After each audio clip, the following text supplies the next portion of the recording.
Hello, hello, everybody. Michael Taft here, coming to you from the meditation bunker these days in uh, Vallejo, California, up from Oakland, Emeryville, San Francisco, and other points in the East and the East Bay and San Francisco area. So let's see, it looks like the sound and the video are okay. Let me know if they're not okay, but it looks pretty good on this end. So we're going to dive in tonight, as usual. We're not going to hesitate to get going. So we're going to do our meditation tonight, as usual. It will be about an hour. So hi, everyone. It's nice to see people saying hi in the chat.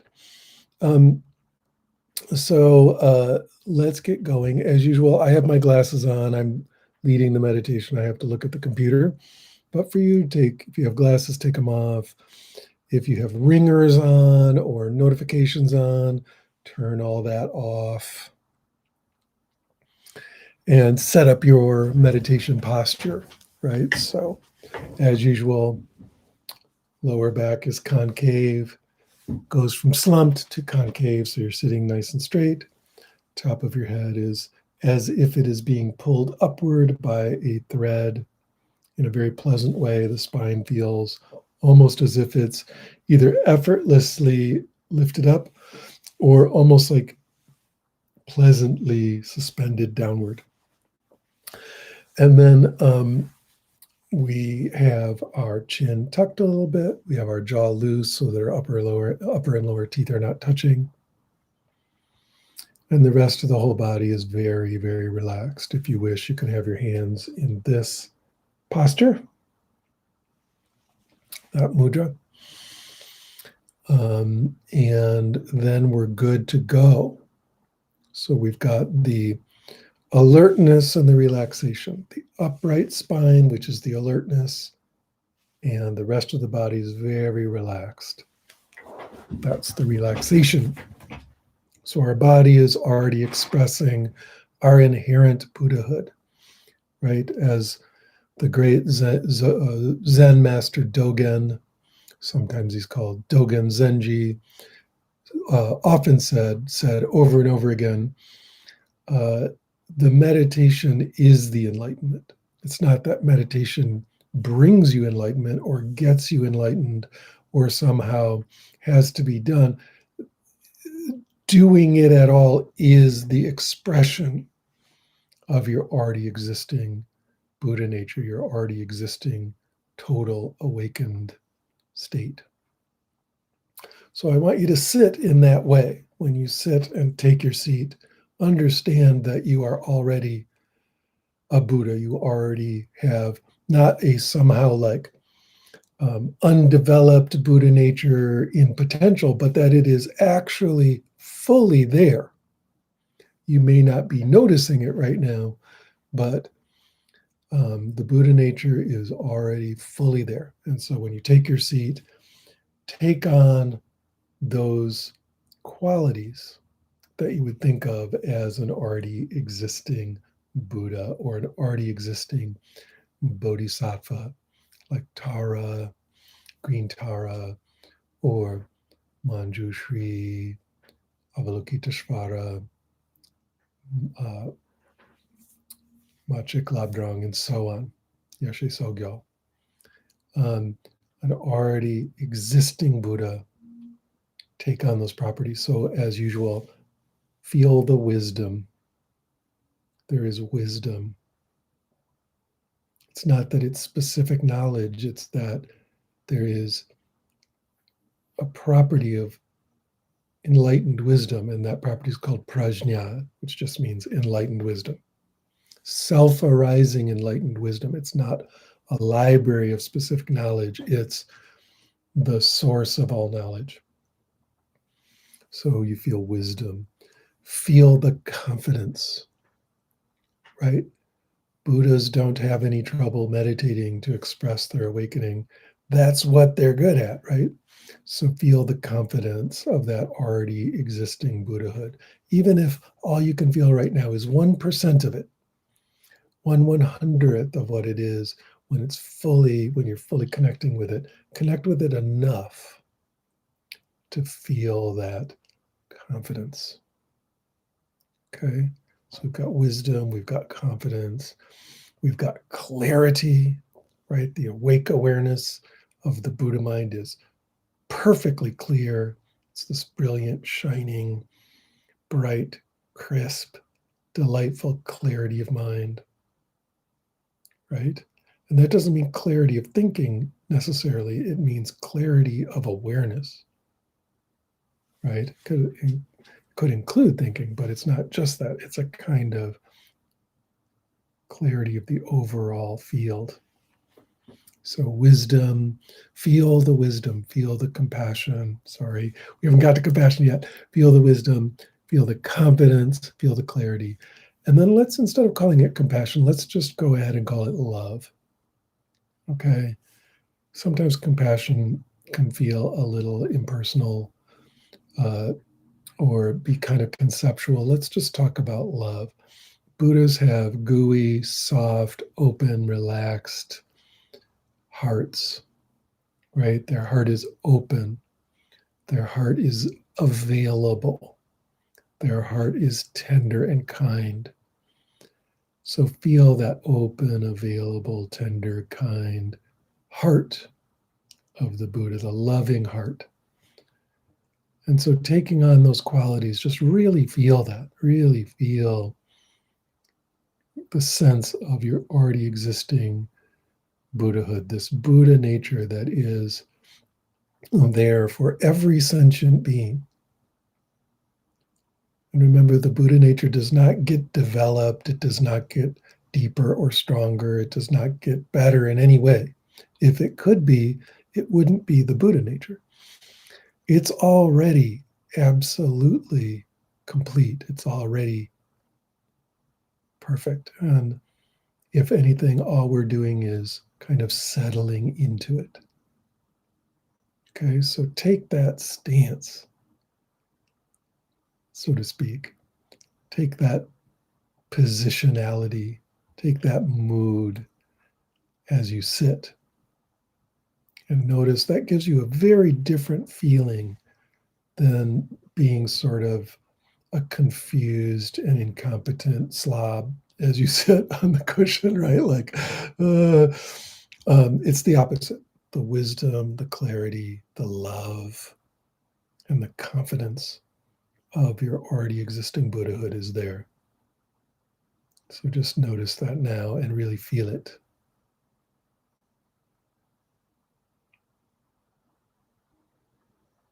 Okay, good.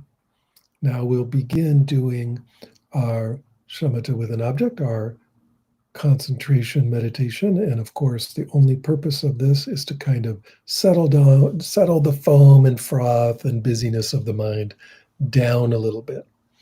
So, as I'm always saying to people, there's not some special meditation object that is the good one that will do it for all people. There's just the meditation objects that work the best for you. So do whatever concentration meditation you've learned anywhere in the past that really basically gets your mind to settle down. Okay. And what we're going to do, as usual on this program, we're going to do deep belly breathing. So you're doing slow, deep belly breathing. Again, you do whichever one you want, but I'm going to guide deep belly breathing. So you have your belly rising, rising, rising, rising on the in-breath, and you feel that rising. That's like your anchor for your concentration. And then on the out-breath, falling, falling, falling, falling.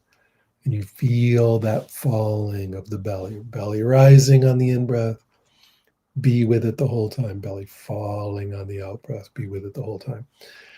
And let's just keep going with that for a little while here. I'll be quiet for a few minutes and come back in and guide a little further as we continue on with our Shamatha, right? Which we could translate as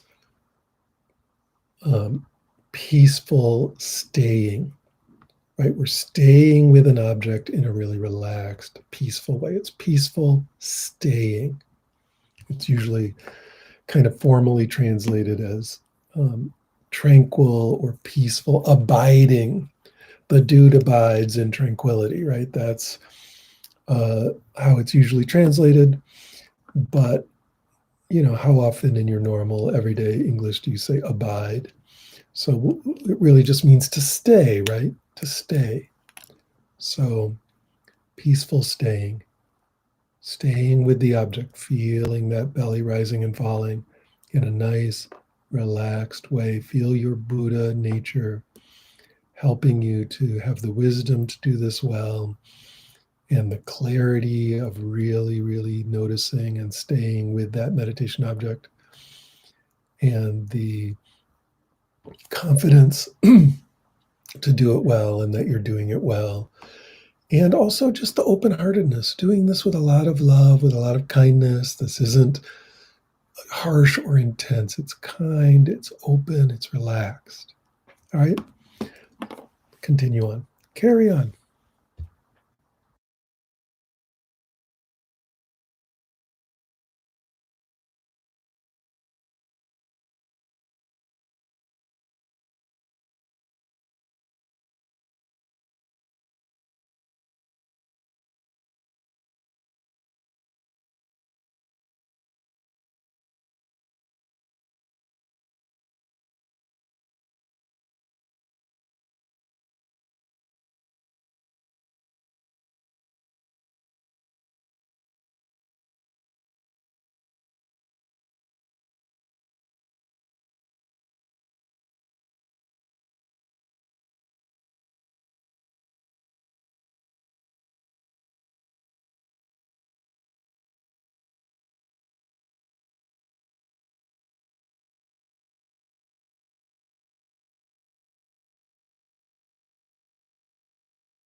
Allowing yourself to really follow that breath very, very continuously, staying with the breath sensation.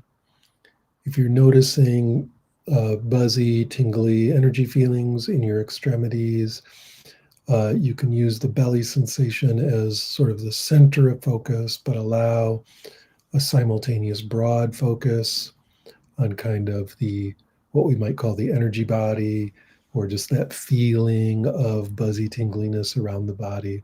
That can be a very nice secondary focus that helps you to tune in and relax and just let go of all your cares and instead just really tune into the pleasantness of breathing. It feels good to breathe. Let's notice that now.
Okay, good.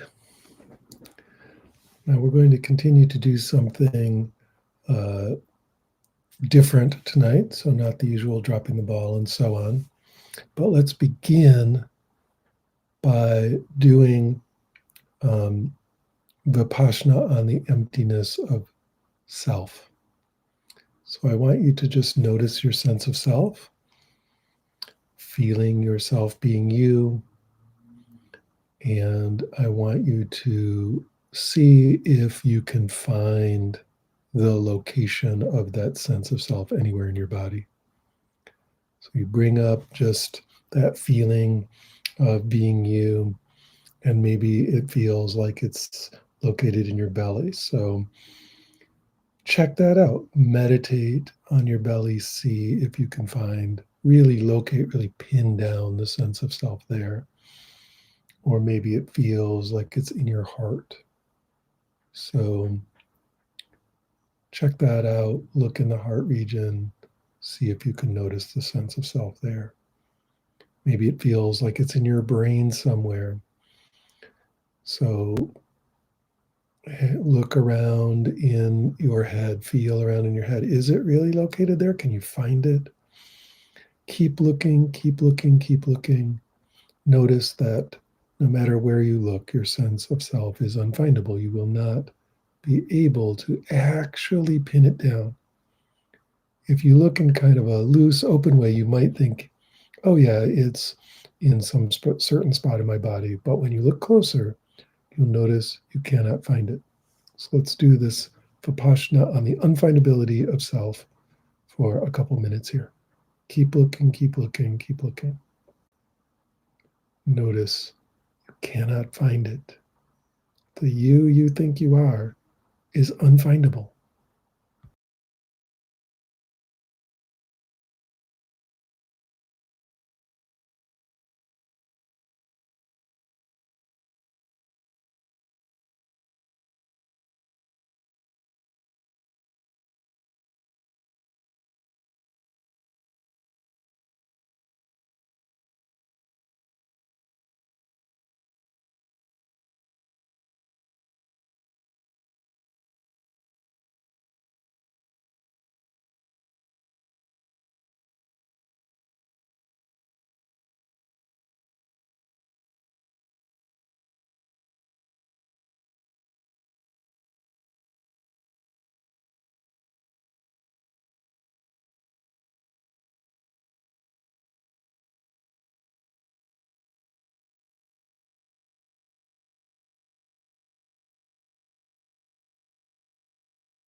Okay, good. So this meditation, again, we won't be doing the dropping the ball type stuff tonight. We'll be doing a lot of visualization. So what I'd like you to begin with is picturing a large ball of light above and in front of you. So, kind of your arm's length above and in front of you. Very bright, yellow, white light. Very, very beautiful, inviting, incredibly brilliant light. And just picture this three-dimensional, almost like a sun, like a sphere of shining, radiant light above and in front of you. And really notice that clearly. Turn up the intensity of the visualization so the light becomes very, very bright, very beautiful yellow-white light, very clear.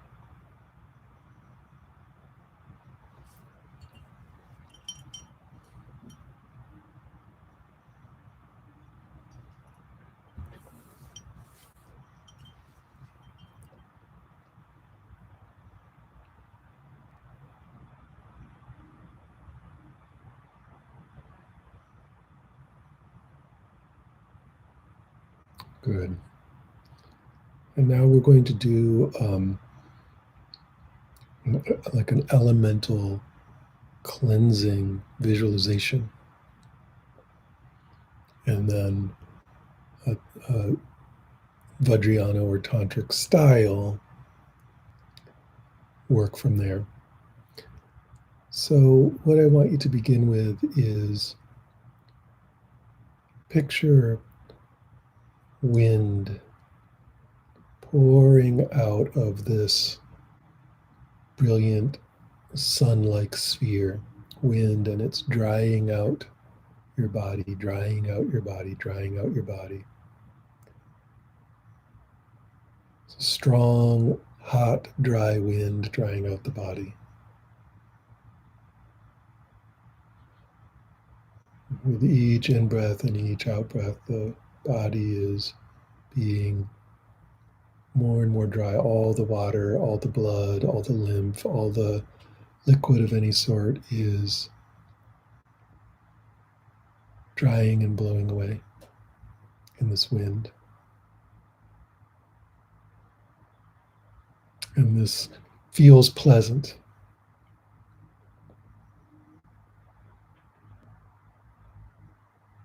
See that very, very, very clearly. Picture this drying up of the entire body till you almost look like some kind of, 3,000-year-old mummy, just very, no liquid of any kind in the body.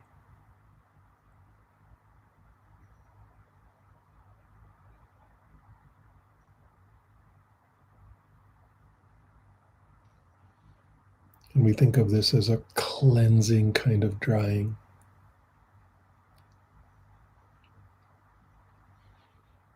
Good.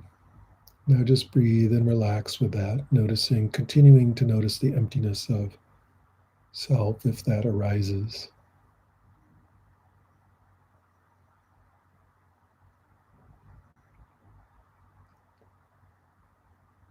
Good. And now coming out of this brilliant sun, this bright sphere of light above and in front, now comes a cleansing fire.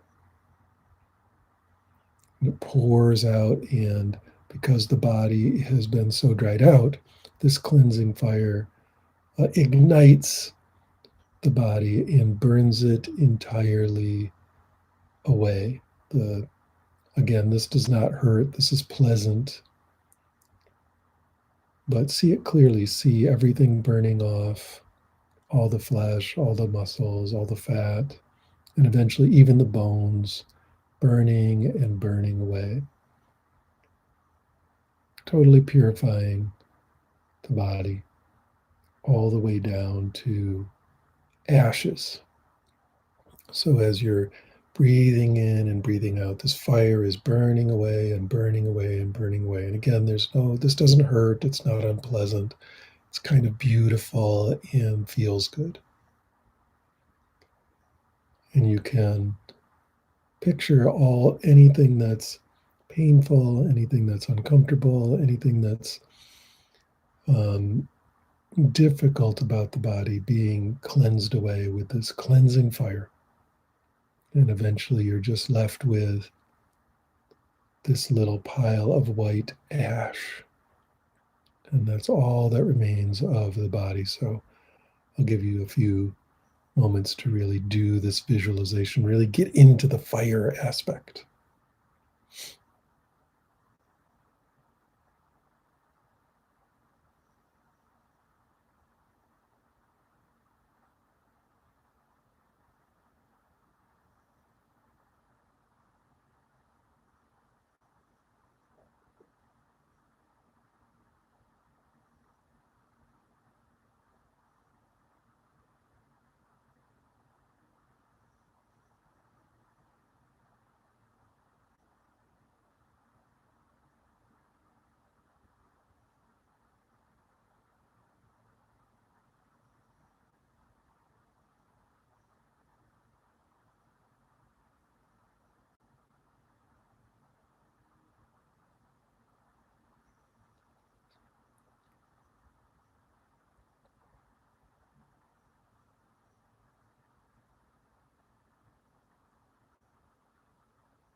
Good. Okay, now there's just a little pile, a little bit of white ash on the ground. And this represents the earth element part of this. So the body's been completely purified by wind and fire and earth. And now from the brilliant yellow-white sun above and in front, a stream of water comes. This is utterly pure water that not only washes away and completely cleanses the ashes that are remaining down into the earth, but it's also a kind of elixir. It's also a kind of ambrosia or elixir, an ambrosia, a life-giving liquid. And so out of the remaining little tiny, purest bits of ash,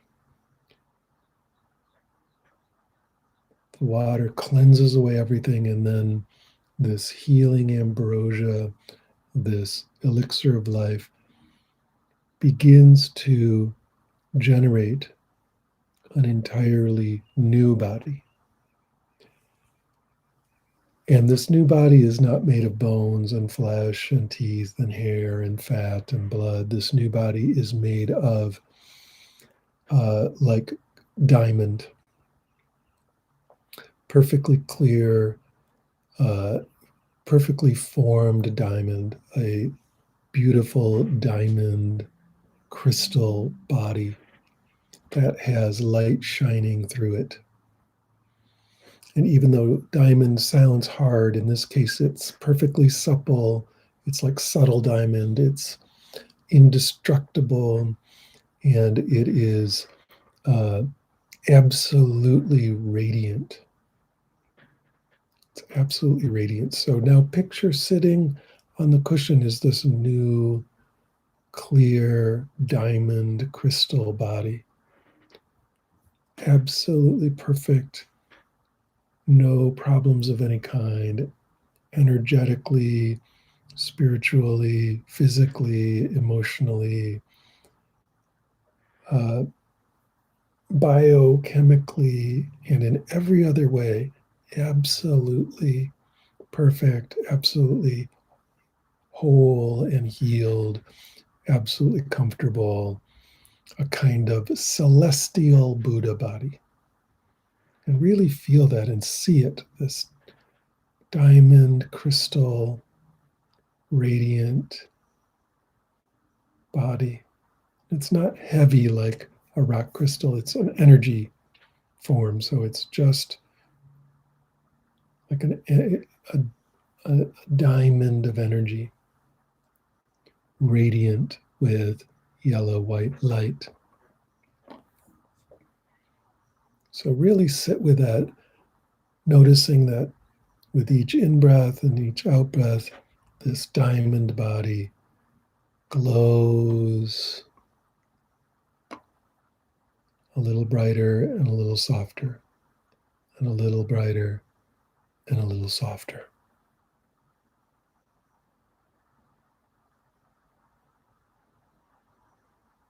And let's do that for a few minutes here.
Okay, good.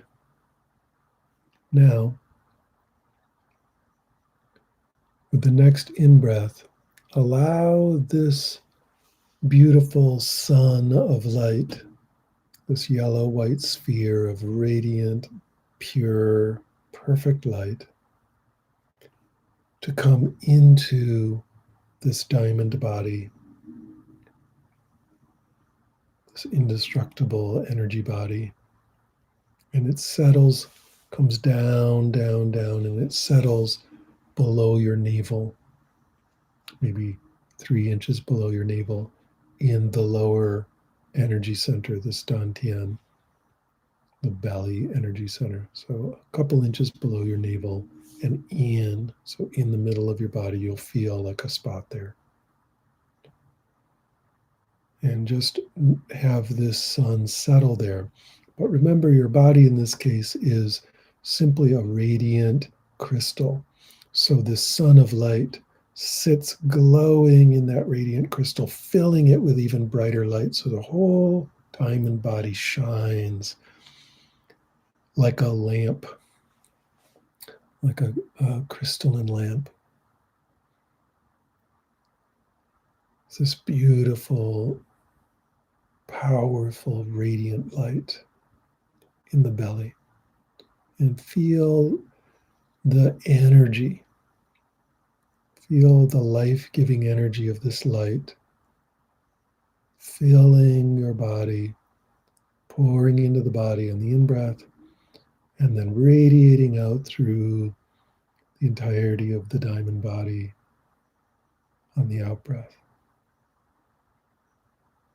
And really see that sun and feel that sun glowing a few inches below the navel in the center of your body.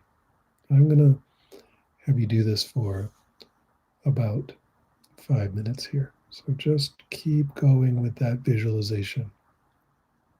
This beautiful, powerful, bright, yellow-white light gleaming with energy, feeling it growing with power and life-giving energy on the in-breath, and then radiating out from that spot on the out-breath.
Very good. Now, allow that light to move up to your forehead, the energy center in the forehead. Just, it's not on the surface, it's not on the skin, it's a little bit inside, an inch or two inside. But allow that sun of light to move to the forehead and feel the energy now. Instead of that healing, life-giving energy, it is the energy of wisdom and clarity. And feel that energy of wisdom and clarity. See that big light in the head. Feel the energy of wisdom and clarity filling the diamond body on the in-breath, and then beaming out wisdom and clarity on the out-breath. And notice the whole diamond body still, the whole crystal diamond body still glowing radiantly with this beautiful light.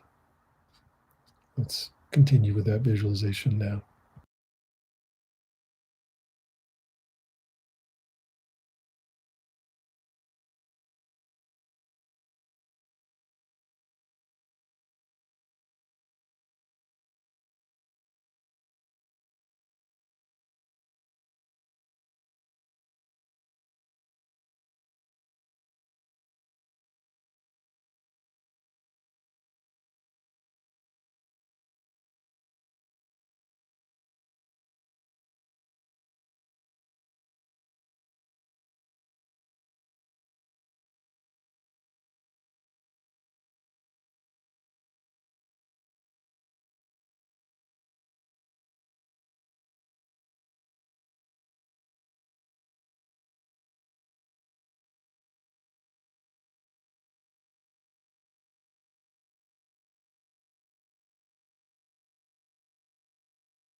Excellent. Now, bring this ball of yellow-white light, this radiant sun of almost piercing beauty, into the heart center, where it grows larger. And you feel this beautiful light radiating out the energy of love, of kindness, of caring, of compassion, this open hearted, tremendous love. This is love that is completely given with no conditions. It is unconditional love. It is love. It's undeserved love, like just love for love's sake. It has no cost, no condition, no thing that it needs to do to earn it. And it's the strongest, most beautiful love and kindness and caring and compassion. And on the in breath, it's just filling and filling and filling and filling this radiant diamond body with brilliance and love. And then on the out breath, it's just radiating out from the lamp of the diamond body in all directions. So just feel this tremendous love, this love that loves for no reason, just for love's sake. And it just is absolutely powerful, beautiful energy of kindness, caring, compassion, and love. Tremendously personal and intimate. This is not some kind of distant or abstract or impersonal love. This is very personal. Feel this love radiating, radiating, radiating through the diamond body, both within and without, in all directions.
Good.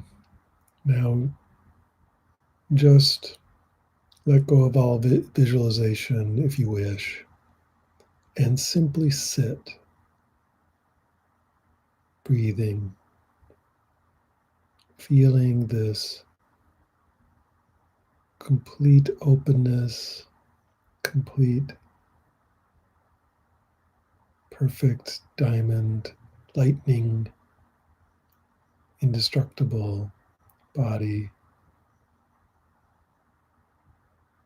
wisdom, mind, loving heart, tremendous clarity and confidence, simply sitting and breathing. Utterly simple, utterly relaxed.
And just for a brief moment, check again that emptiness of self, the unself,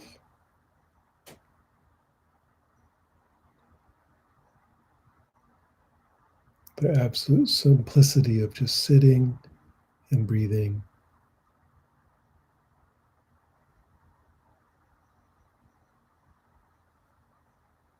in this way.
Okay, good. Let's end the meditation there. And allow yourself to move and stretch. Maybe have a drink of water. Do whatever it takes to get your body nice and comfortable at this point.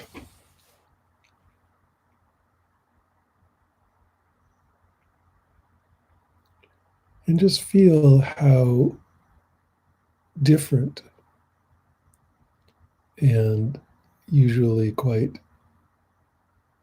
a bit better you feel after doing a guided visualization meditation of that sort. This is the kind of meditation that in Vajrayana or tantric traditions would be called something like Bhuta Shuddhi in Sanskrit, which means elemental cleansing. That was the first. That's really the point, is that we're kind of breaking down all the blockages and the tightness and the impurities and difficulties in the body and the psychology. We're allowing in this visualization, in the imagination, we're allowing the kind of energy of the elements to cleanse the body entirely, and then rebuilding this entirely new energy body, essentially diamond energy body. Normally, we would call it a Vajra body, right? A indestructible thunderbolt body. So like a kind of a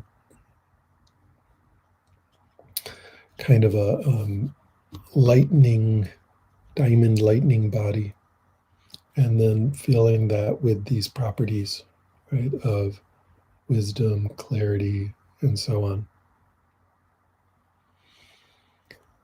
And so don't hang on to that, just relax and open. Let it flow pleasantly through you for the next few hours and so on. You'll feel a shift that occurs psychologically and maybe even physically from doing that. This is a wonderful way to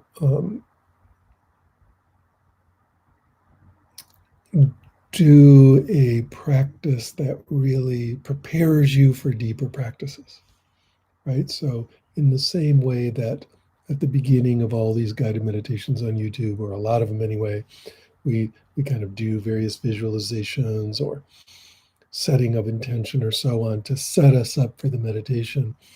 This is the kind of thing you might do at the beginning of the week, or if you're on a retreat where you're going to meditate all day, you do it at the beginning of the day to prepare you for the whole week of meditation, or to prepare you for the whole day of meditation.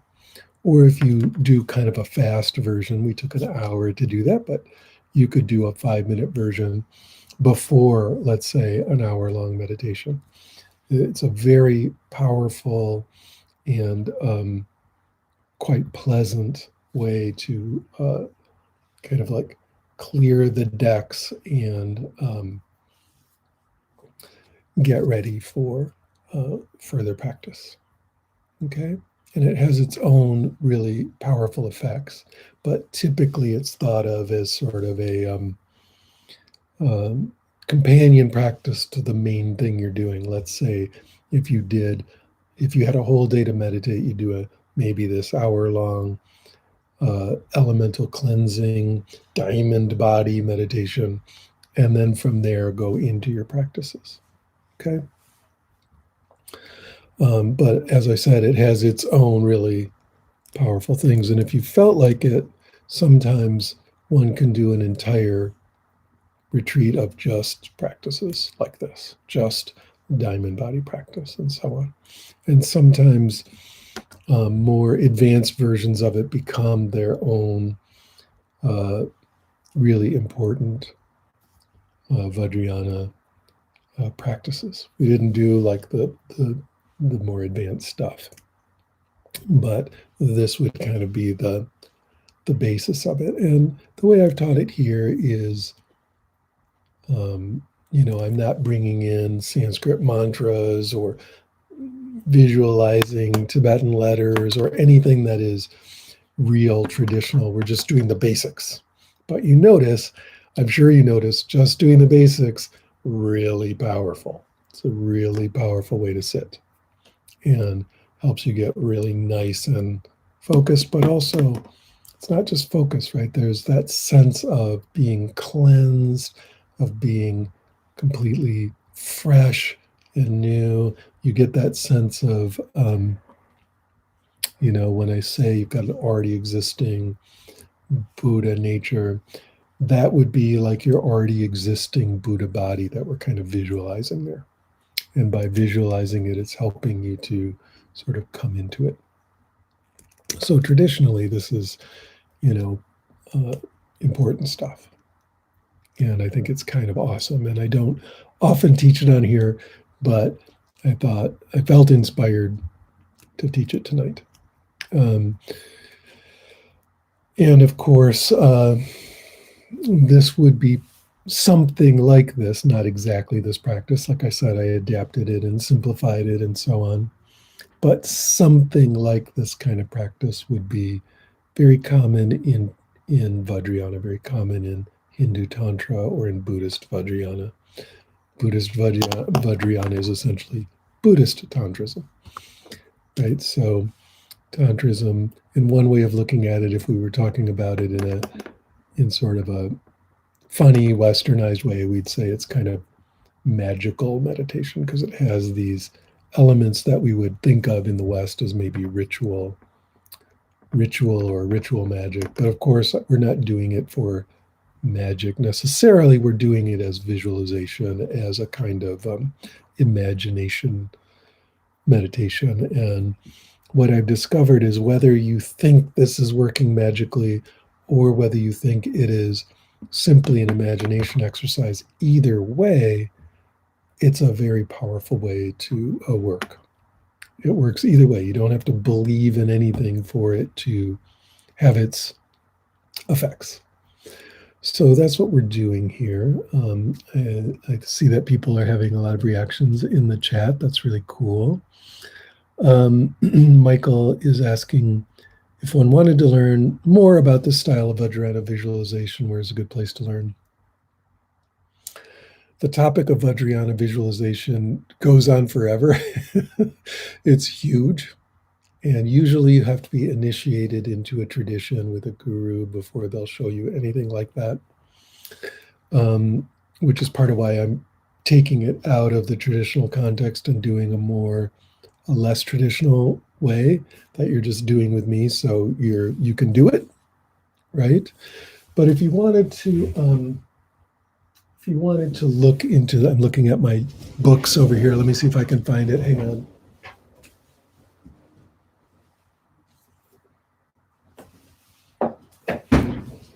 If you wanted some really accessible books on the like classic Vajrayana version of this,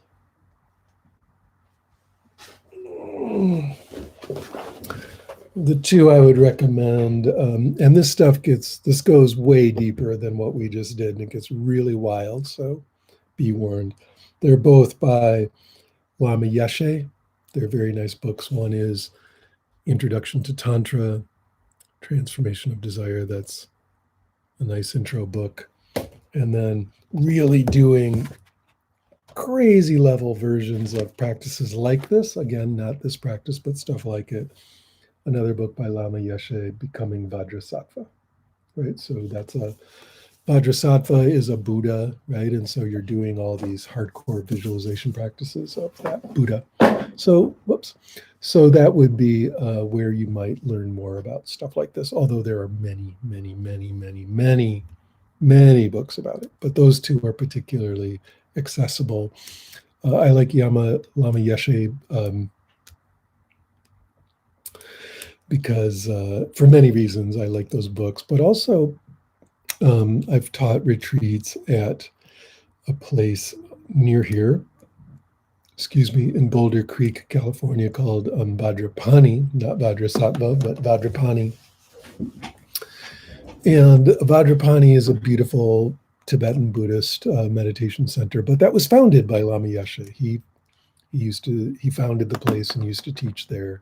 So even though I never met him, I feel like there's a nice connection there. I like Lama Yeshe, and those books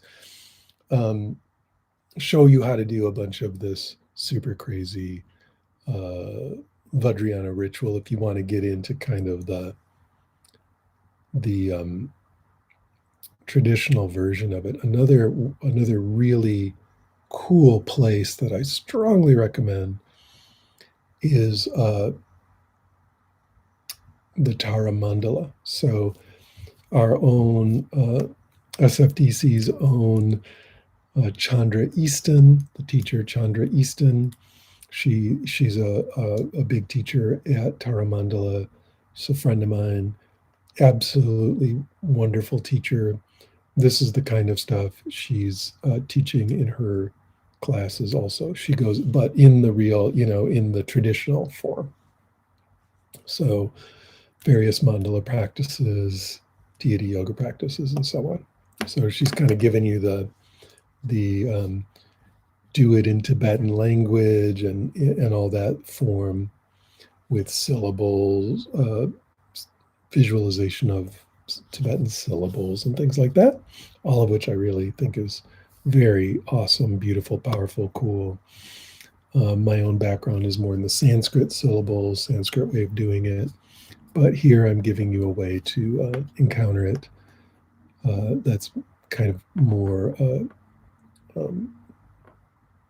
that's simplified and easier to just get into with visualization, but I feel that it really has still the core of that. David says, thank you for sharing. I've often been curious about this type of technique. That was beautiful. Yeah, that's, sometimes what you're calling the cultural baggage aspect. I wouldn't call it baggage. I think it's awesome stuff. But again, it can be baggage in the sense that it's a lot to learn, but this gives you sort of the essence of it. And you see that it's got some real power to it. Katie says, that was wild. Yes, I feel like I'm inside an Alex Gray painting. You are.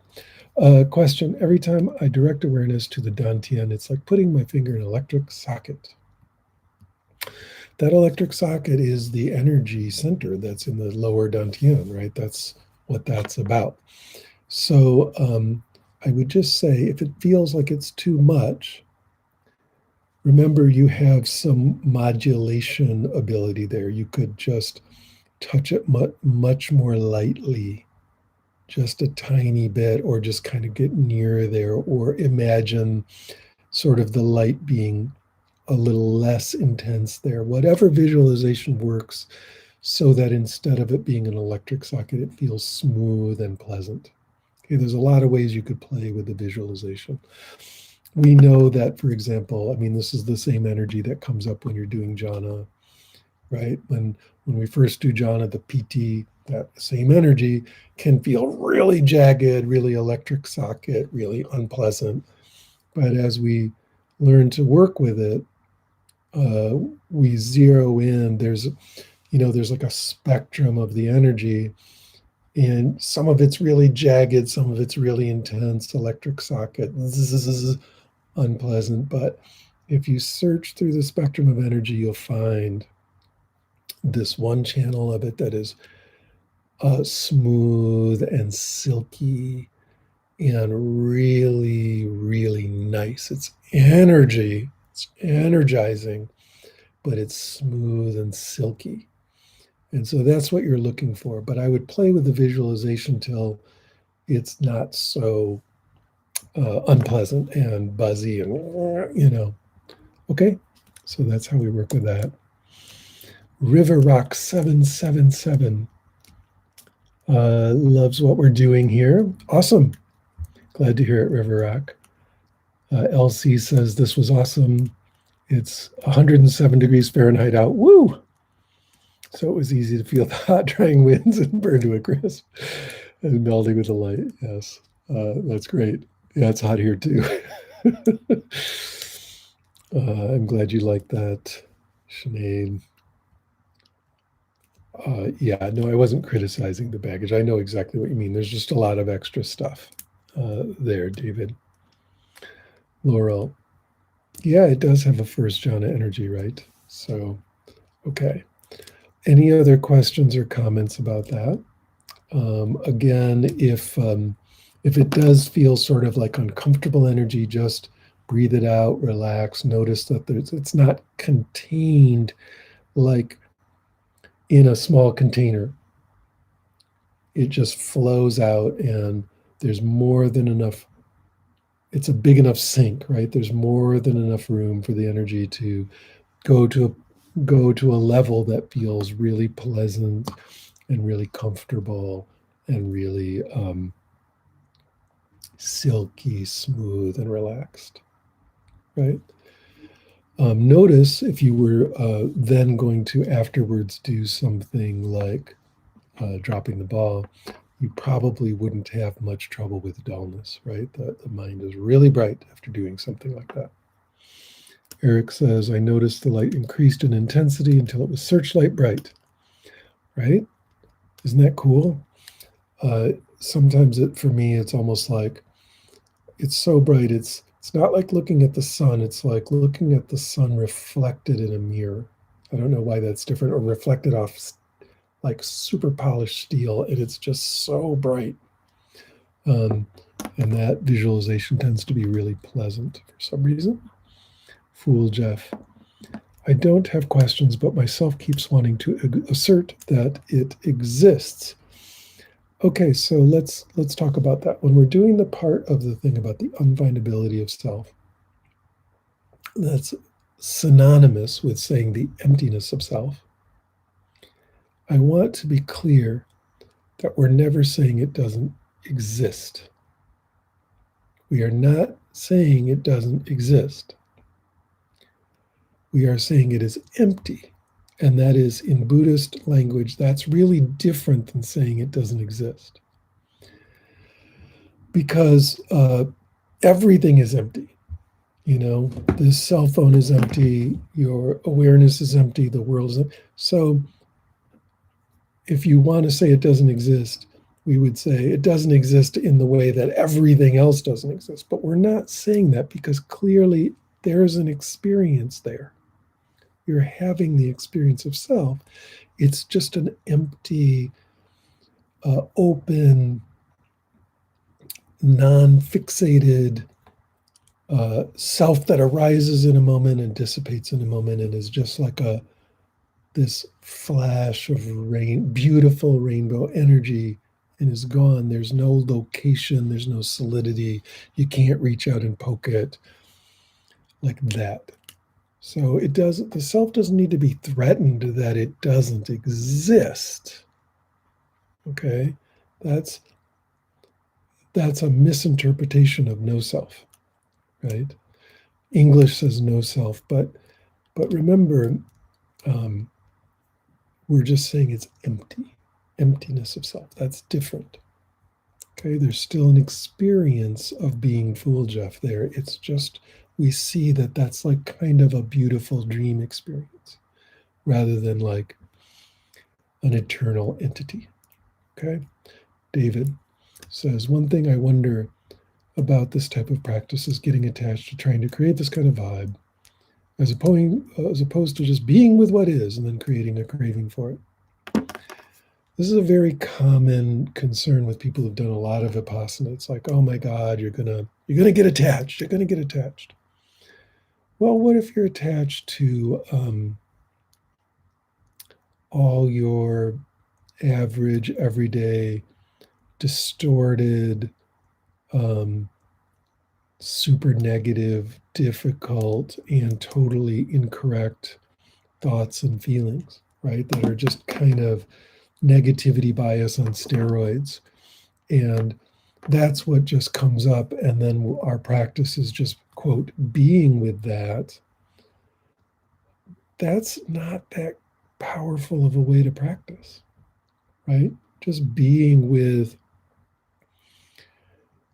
this being with verb is used so much in American meditation practice. And I would say that's not exactly what we're trying to do. We're trying to see it as it really is, right? In the original Pali, I think it's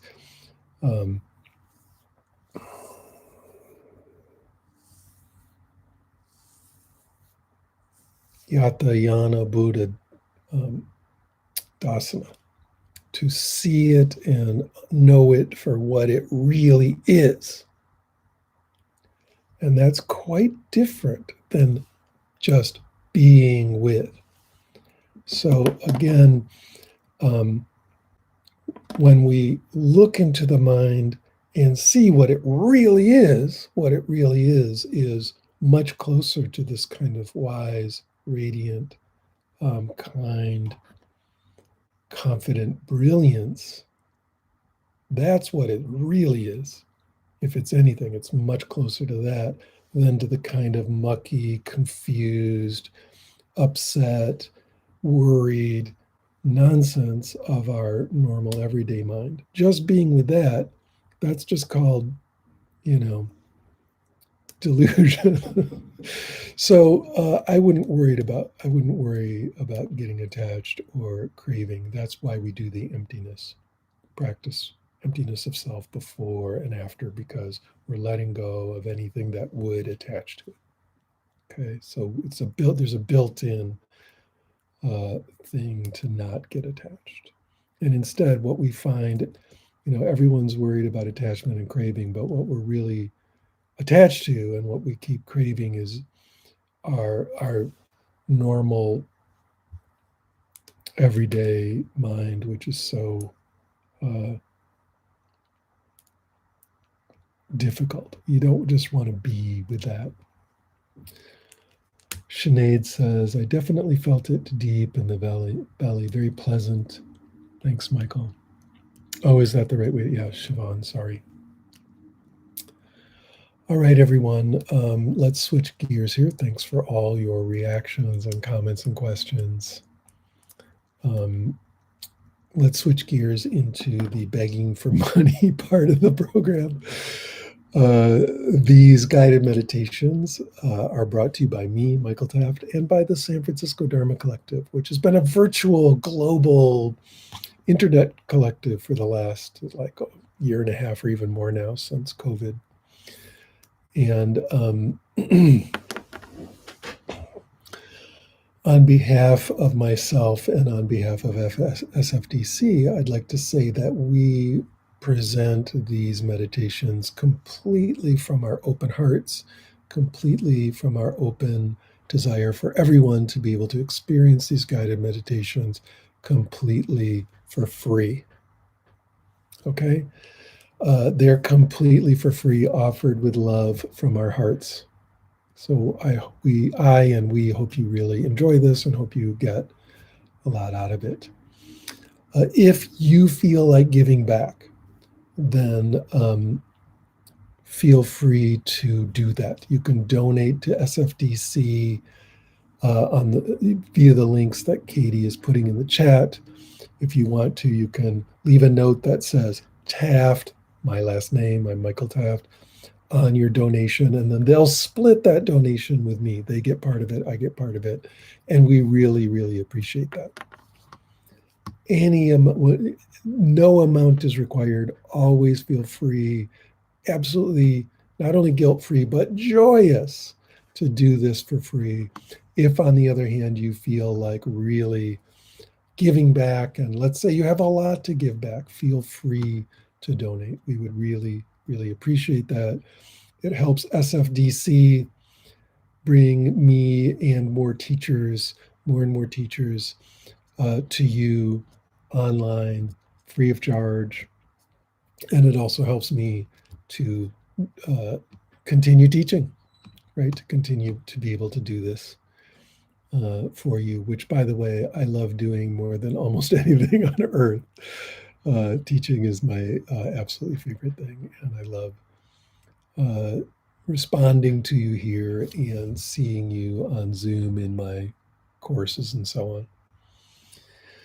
The teacher I mentioned, Chandra Easton, can be found on the SFDC site. She's always giving classes, usually I think on Wednesday night. There's Eve Ekman, there's Susie Keeley, there's Tucker Peck, there's Michael Owens, there's a wonderful panoply, a veritable menagerie of folks here coming to you, teacher folks coming to you through SFDC. So that's the pitch. Remember that I, Michael Taft, have a Discord channel, which we'll post the link to, and it's usually in the comments. It's if it's not in the comments and you want it, if you're watching this non-synchronously, asynchronously, and you need a link, I'll put it in there. But join the Discord channel, and then you can get involved in conversations about this material. I'll be in there also commenting now and again. And furthermore, I have courses. There's courses in non-dual meditation and deeper courses in reversing the stack and so on available. You can always check out my website, deconstructingyourself.com. If there's new courses, those are listed on a different website, deconstructingyourself.org. There's this YouTube channel, which you should subscribe to if you want to do more of these meditations. And also there's my podcast, deconstructingyourself.com. So that's a whole bunch of stuff coming at you, most of it for free. So there's that. Now let's do the secret Easter egg meditation here for just a couple minutes together, just quietly, silently doing whatever meditation you feel like for the next, let's say, approximately 2 minutes. Thanks for showing up, everyone. I love to see you here. I love to hear from you. And I hope to see you again next week.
Okay, let's end the meditation and end our program this evening there.